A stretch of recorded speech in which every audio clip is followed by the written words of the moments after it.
a matter of choice talaga. Padayon lang ta. Ngayong gabi, tempo run, workout tonight. Warm up run, 10 minutes, 550 pace. Speed run, 22 minutes, 4.40 pace. Cool down, total workout, 32 minutes. Let's go!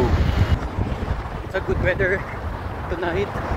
1K, 549. More to go. Thank you, Lord. Okay, 450, 3K, 633, 4K, 518. Ito talaga yung workout na isa sa mga iniiwasan ko.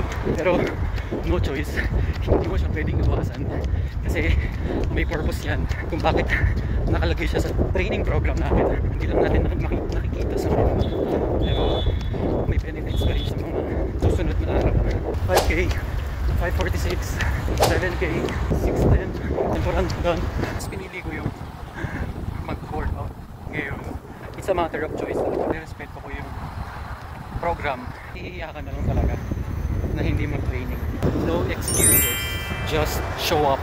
Padayon lang ka para sa better version ng sarili mo. Just do it.